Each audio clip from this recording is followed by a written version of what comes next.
Here we are for another round of the 70s versus the 90s, and it's a time traveler's delight when I put Henry Jaglom's A Safe Place against Terry Gilliam's 12 Monkeys. And this one was a real mind-bending one to get through, so let's just dive right on in to the nitty and the picky. First up, we have Henry Jaglom's A Safe Place, which is like probably the most overlooked movie of the BBS era, which if you don't know what the BBS era is, it was in the late 60s, early 70s, a bunch of guys that, had nothing better to do, had a bunch of money and stuff. They got together to make movies their way, kind of coming off of the beginning of the new Hollywood. It was Burt Schneider, Bob Rafelson, and Stephen Blonner. And of course, Bob Rafelson would direct many of the films that would come out through BBS. But Henry Jaglom, he is a director that is like a true art house director. When people think of art house movies, that's the kind of movies that Henry Jaglom makes. One, because they're shitty. Two, because they're fucking just off the wall. You really don't know what the fuck's going on. It's like somebody's failed essay and stuff. And three, they look good, but they're not good. It's one of those things. So when I say this is probably the most overlooked film of the BBS era, probably for good reason, because it's not that great, compared to the other shit that BBS put out, like Head, Easy Rider, The Last Picture Show, Drive, He Said, and The King of Marvin Gardens, and especially Five Easy Pieces, which we did earlier. We put up against As Good as It Gets, and it creamed the fuck out of As Good as It Gets. But A Safe Place is like supposedly about time travel. Like I said, very art house. And the thing about it is, Henry Jaglom is one of those directors that is clearly influenced by all the great European and like Russian filmmakers, because it's like this film feels like somebody jerking off to Ingmar Bergman and Andrei Tarkovsky, been very like Americanized type shit. The film centers around a Tuesday Weld who, I honestly could not tell you what the fuck is going on in this movie. Now, maybe that's why I think it's shitty. Somebody probably explained this movie to me. I bet most of you motherfuckers haven't even heard of this fucking movie. And Tuesday Wells, she's going through time and space, dealing with a dude that, really wants to fuck her, played by Philip Proctor. And honestly, the best thing about this movie is Orson Welles. Orson Welles, of course, playing a magician. That's the only way Henry Jaglom could get him to be in this movie. Is like, oh yeah, you're gonna play a magician, because Orson Welles, if you don't know anything about him other than Citizen Kane, he really fancied himself a magician. So anytime he got to play that kind of shit, he jumped at it, And of course, Jack Nicholson has a small part in here. He just gets to be, it's still before Jack Nicholson fully exploded, right after Five Easy Pieces, but he still hadn't.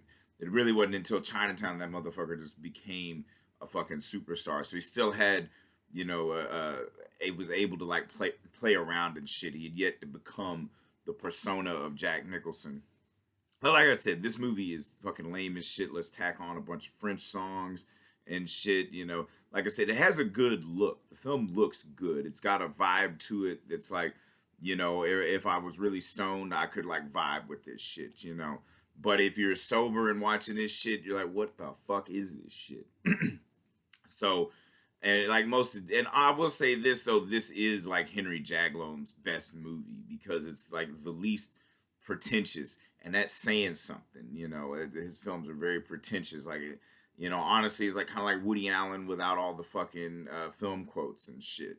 So, and then we move forward to Terry Gilliam's 12 Monkeys, which is a sort of a either what you would call a remake or an extension of Chris Marker's La Jetée. And what they took, because La Jetée, if anybody knows, that film is a kind of a short film that's done entirely in still photographs and tells a narrative story. The same basic story that 12 Monkeys has, and what Terry Gilliam does with that story is pretty impressive. The film centers around Bruce Willis, who plays a basically time traveler. He's in a future, or his present anyways, that is all fucked up in 1996, There was a fucking outbreak of a virus that forced everybody to go, all the humans to go underground. It didn't affect the animals and shit. It was like, they think it was like some fucking environmentalist group called the 12 Monkeys, Army of the 12 Monkeys that let it loose and shit. So his job is to go back in time and find out what happened so he can like tell the scientists in his present, which is the future.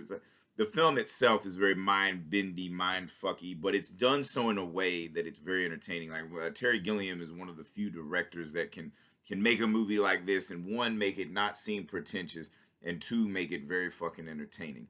What happens is they fuck up and send him back to 1990 instead of 1996, where he's supposed to be, like right before shit fucking goes nuts. And so he ends up in a fucking insane asylum where he meets a very sexy shrink played by Madeline Stowe and one batshit crazy Brad Pitt. This is one of his best performances. Colonics for everyone, He's like, for anybody that has any doubt in their mind that Brad Pitt is a great actor, you need not just do anything but watch fucking 12 Monkeys to realize, this motherfucker's more than just a pretty face. He can fucking act his ass off when he has the right director and the right material.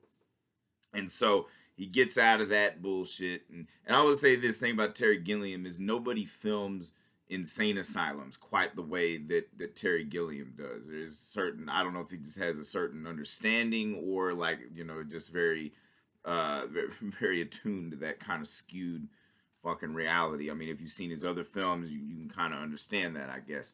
But he gets it out of there and he gets sent back to the right time in 96. And then he gets Madeline Stowe to help him go on this journey to figure out what the fuck happens. And of course, now Brad Pitt's character is all like revolutionized and shit, and he's ready to just, because his father, played by Christopher Plummer, is the one that's all like fucking, that has like the big corporation that's like, fucking up the environment. So he's protesting that, and then he's like, he's gonna release that virus and shit.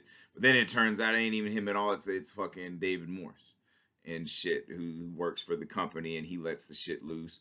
And the thing about it is you also see this recurring flashback that Bruce Willis has. You see this kid sees somebody get shot, and mind you, spoilers. If you haven't seen the movie, I always recommend motherfuckers watch these movies before you watch these videos, because sometimes I gotta spoil the movie, go dive down deep into all this shit to explain why this shit's good and why it's bad. Now, the thing about it is that flashback we find out at the end is that kid is actually Bruce Willis's character when he was a kid, and he's basically watching himself die. Now, how fucking wild is that? I mean, granted, not nothing that probably hadn't been done before. I mean, they basically do. It's basically the whole thesis of La Jetée and shit. Dude ends up, he goes through all this shit only to see himself die. But it's done so in a way that like the buildup of it in 12 Monkeys is like, holy shit. And funny note, it's only funny now, but there's a line that Bruce Willis says in 12 Monkeys, I see only dead people, and fuck, it'd be like, what, fucking 4 years later, he's in fucking The Sixth Sense with that kid saying, I see dead people. I don't know. That tickled me to death. When this movie came out, nobody knew what the fuck The Sixth Sense was because it wasn't a thing yet.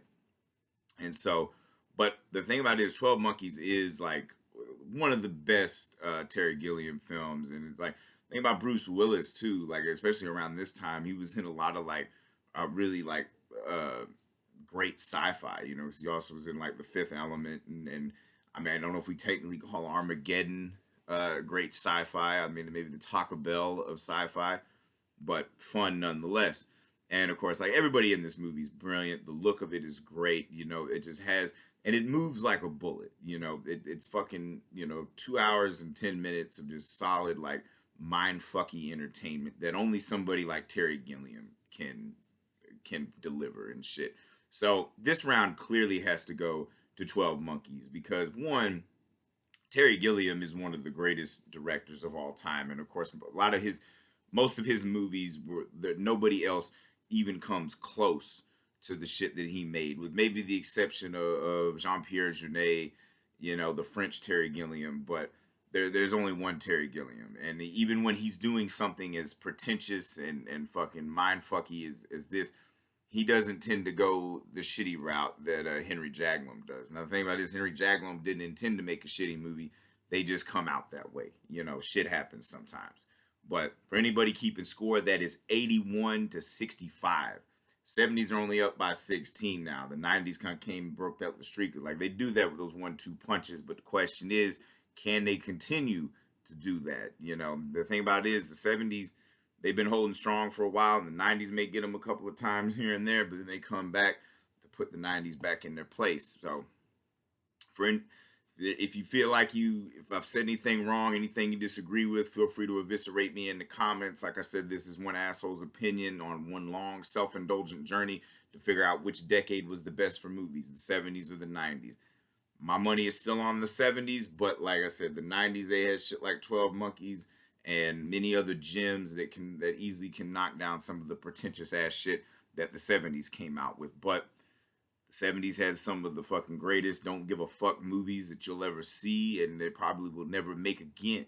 So, anyways, for all you film bros, talk shit, I don't give a fuck, 81 to 65, 70s up by 16. We got a long way to go, and we're traveling back in time to see the two greatest decades, but which one is the best?